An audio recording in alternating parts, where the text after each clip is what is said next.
Hello guys, welcome back to my channel মুক্ত পাখি। আমি ফাল্গুনি। এই ভিডিওতে আমি তোমাদের দেখাবো দ্বারকা থেকে 12 কিলোমিটার দূরে শিবরাজপুর বিচে স্কুবা ডাইভিং সম্পর্কে। চলো বন্ধুরা, আমরা বেরিয়ে পড়েছি দ্বারকাধীশ মন্দির দর্শন করে ভেট দ্বারকা এবং দ্বারকার বাকি সাইট সিন কমপ্লিট করে আমরা চলেছি শিবরাজপুর বিচের উদ্দেশ্যে।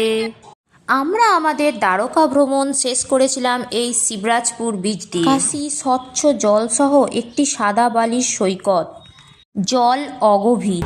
এটি ডেনমার্ক ভিত্তিক স্বেচ্ছাসেবী সংস্থা ফাউন্ডেশন ফর এনভায়রনমেন্ট এডুকেশন দ্বারা 2020 সালের অক্টোবরে ব্লু ফ্ল্যাগ সৈকত সার্টিফিকেট পেয়েছে। জেলাটির উপকূলীয় শহর আর তার প্রাণীর নিচে অভিযানের জন্য বিখ্যাত এই শিবরাজপুর বিচ, যা স্কুবা ডাইভিং উৎসাহীদের একটি জনপ্রিয় গন্তব্য। শিবরাজপুর সমুদ্র সৈকত তার স্বচ্ছ জলরাশি এবং সুন্দর প্রবাল প্রাচীরের জন্য পরিচিত। সামুদ্রিক জীবন, বৃহত্তর সামুদ্রিক প্রাণীর মুখোমুখি হওয়ার সম্ভাবনায় পরিপূর্ণ এক মনোমুগ্ধকর জলতলের দৃশ্য প্রদান করে এই বিচ। শিবরাজপুর বিচ সূর্যাস্ত হচ্ছে এখন। আমরা শিবরাজপুর বিচে একাধিক জলক্রীড়ার ব্যবস্থা আছে, যেমন স্পিড বোট, ঘোড়ার রাইড, বাইক রাইডিং, উট riding, banana riding, water bike ride, এছাড়া আরও অনেক কিছু আছে। তার মধ্যে প্রধান এবং অন্যতম হলো স্কুবা ডাইভিং। স্কুবা ডাইভিং হলো পানির তলায় নিজের বহনযোগ্য শ্বাস প্রশ্বাস নেওয়া যন্ত্রের সাহায্যে ড্রাইভিং করা। চলো বন্ধুরা, তোমরা জানো এই পর্বে আমরা তোমাদের দেখাবো স্কুবা ডাইভিং সম্পর্কে। সমুদ্রের তলদেশের এক সুন্দর পৃথিবী। শিবরাজপুর বিচের নানান রকম জলক্রীড়া উপভোগ করতে করতে কিছুক্ষণ এখানে কাটিয়ে আমরা চলে গেলাম অ্যাস্ট্রন কুবার হাত ধরে মুকেশ ভাইয়ের সঙ্গে সমুদ্রের মাঝখানে। ওই বিচের কাছাকাছি আসতে থাকলাম, রাস্তায় অনেকগুলো উইন্ড মিল দেখতে পেলাম। দ্বারকা থেকে শিবরাজপুর যাওয়ার জন্য প্রাইভেট গাড়ি, অটো এবং আরও যানবাহন পাওয়া যায়। ভাড়া মোটামুটি 600 থেকে 800 টাকার মধ্যে। সামুদ্রিক জীবনযাত্রা চোখের সামনে উপভোগ করা ও ছুঁয়ে দেখার এক অনন্য অভিজ্ঞতা। উপকূল থেকে প্রায় 1.5 কিলোমিটার ভিতরে গিয়ে স্কুবা ড্রেসে সজ্জিত হয়ে জলের 20 ফুট নিচে নেমে রঙিন প্রবাল প্রাচীর এবং বিদেশি মাছের প্রজাতি প্রত্যক্ষ করা এক চিরস্মরণীয় অভিজ্ঞতা হয়ে থাকবে বন্ধুরা। 20 থেকে 25 মিনিট জলের তলায় রাখে তারা। খরচ মাথাপিছু 2000 থেকে 2500 টাকা পর্যন্ত, যার মধ্যে সরঞ্জাম ভাড়া, প্রশিক্ষিত গাইড ও অক্সিজেন সিলিন্ডার অন্তর্ভুক্ত করা থাকে। এই ড্রাইভে লাইফ সুরক্ষার পুরো ব্যবস্থা আছে। যে সংস্থার হাত ধরেই জলে নামুন না কেন, নামার আগে নিজ অনুমতি ফর্মে সই করিয়ে নেবে। তারপর স্পিডবোটে করে সমুদ্রের 2 কিমি ভিতরে নিয়ে গিয়ে ভাসমান প্ল্যাটফর্মে বসিয়ে সমস্ত সরঞ্জাম পরিয়ে প্রশিক্ষণ দেবে। কিভাবে জলের নিচে আমরা বাক্যালাপ করব সেটাও নামার আগে আমাদের দেখিয়ে দেবে, আর 2-4 বার জলের নিচে মাথা ডুবিয়ে প্র্যাকটিসও করতে দেবে। চলুন মুকেশ ভাইয়ের মুখ থেকেই আমরা শুনে নিই কীভাবে আমরা জলের নিচে সরঞ্জামগুলো ব্যবহার করব এবং বাক্যালাপ করব।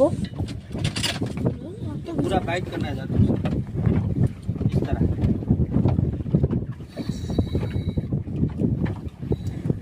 आमाज खेत मानो जे आमाज मुकवानो जे आ दाटते बटको करी नाखो बटलागा ऊपर ना ओटाके पुरो हाथ দিয়ে চেপে দাও ऊपर ना ऊपर हाथ দিয়ে बटलागा गाइड होट कवर आना पूरा होट कवर चाहिए इसके ऊपर, ठीक है। होट দিয়ে পুরোটা कवर कर लेते हैं। पानी में जाएंगे तो हम बात नहीं कर सकते, इसलिए एक्सीडेंट रहेगा। ये ऊपर आने के लिए, ये नीचे जाने के लिए, और ये ओके ओके। और 15 सेकंड में ड्राइवर पूछेगा ओके तो आपको सिग्नल देना है ऐसे ओके। अब ओके नहीं हो तो सीधा ऐसा करना है, तो सीधा हम बाहर आ जाएंगे। फिर हम पानी के अंदर जाएंगे तो कान पे प्रेशर आएगा। जैसे फ्लाइट में हम लोग जाते हैं तो आता है प्रेशर आता है, तो उसको रिलैक्स करना पड़ेगा। जैसे श्वास लिया ऐसे अपना स्टॉप करके नाक को दबा के पूरा नाक पे प्रेशर देना, यहाँ से गेट खोलना है। नाक को हाथ से दबाना है, और मास्क के ऊपर से ही हाथ दबा सकते हो आराम, ठीक है। उसको दबा के पूरा प्रेशर देना, यहाँ से रिलैक्स करना। रिलैक्स तो पानी के अंदर करना है, পানি কে আন্দার না নিচে কানে একটা চাপ আসবে, সেটার জন্য শ্বাস নিয়ে নাকটাকে চেপে ধরে জোরে প্রেসার দিতে হবে, কান দিয়ে হাওয়াটা বেরিয়ে যাবে।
একদম ভয় না পেয়ে আর একটা বিষয় আপনাদের সাথে শেয়ার করে রাখি, ফর্ম ফিল আপ করে সমুদ্রের মাঝে গিয়ে কারো ভয় লাগলে বা প্র্যাকটিস করতে গিয়ে অসুবিধা বুঝলে আর যদি না নামতে চায় তাহলে 500 টাকা কেটে নিয়ে তারা পুরো টাকাটাই ফেরত দিয়ে দেয়। আর জলে নামার পর 2 মিনিটের মধ্যেও যদি উঠে আসেন তবে কিন্তু আর টাকা ফেরত পাওয়া যায় না। তবে যাদের কোনো রকম শারীরিক সমস্যা আছে তাদের বলবো জলে না নামাই ভালো। অনেকে বলে আমি সাঁতার জানি না, কিন্তু এখানে সাঁতারের কোনো প্রয়োজন হয় না। সাঁতার না জানলেও খুব ভালোভাবে স্কুবা ডাইভিং করা যায়। আর সঙ্গে যে অভিজ্ঞ দাদারা থাকে তারা খুবই ভালো, তারা নিজেরাই সমস্ত জায়গা ঘুরিয়ে হাত ধরে ধরে দেখিয়ে দেয়, তাই চিন্তার কোনো কারণ নেই। তো আপনাদের সাথে শেয়ার করে রাখি, যারা নিজেরা শুধুমাত্র ফ্যামিলি গেছে বা সঙ্গে দুজন হাজব্যান্ড ওয়াইফ আর 1 বা 2জন ছোট বাচ্চা আছে, তাদের ক্ষেত্রে তো বাচ্চাকে তাদের সাথে ছোট বাচ্চাকেও সঙ্গে করে ওই স্পিড বোটে করে সমুদ্রের মাঝে ওই প্ল্যাটফর্মে নিয়ে যেতে হবে। তারা দরকারি জিনিস যেমন ফোন, পার্স এগুলোও নিজেদের সঙ্গে বহন করতে হবে, তাই সঙ্গে একটা ছোট ব্যাগ রাখলে খুব ভালো হয়।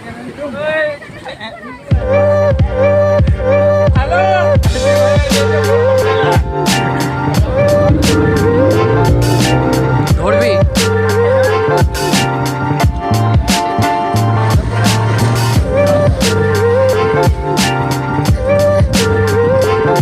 কখন এই বিচে আসার সঠিক সময়?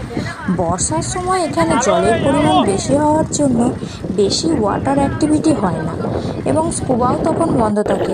তখন চালু থাকে মানে সমুদ্র উপকূলে bike riding, horse riding, Camel riding এগুলো। আর সবচেয়ে ভালো সময় হলো ডিসেম্বর থেকে এপ্রিল পর্যন্ত, তারপর আবার প্রচণ্ড গরম।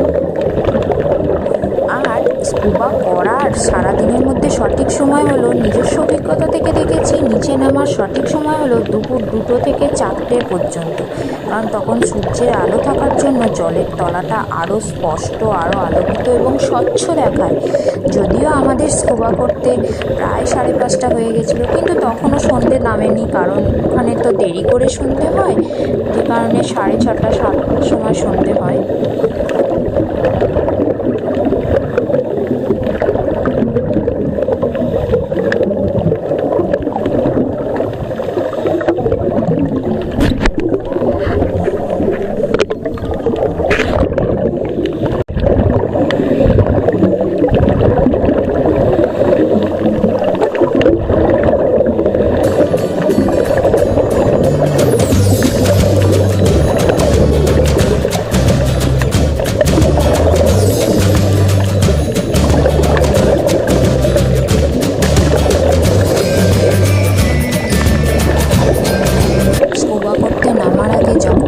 সমুদ্রের মাঝে প্ল্যাটফর্মে বসে থাকা যায় তখন প্রচণ্ড ভয় লাগে, কিন্তু নেমে ঘুরে এসে এক অনন্য অভিজ্ঞতা, একরাশ ভালোবাসা নিয়ে ওপরে উঠে আসা হয় আর জীবনের একটা সেরা এক্সপিরিয়েন্সের অভিজ্ঞতা হলো।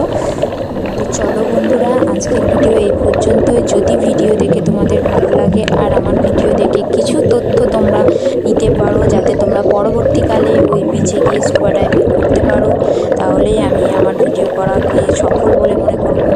তো যাবার আগে একটাই কথা বলে যাই, তোমরা আমার চ্যানেলকে একটু সাবস্ক্রাইব এবং লাইক করে পাশে থেকো।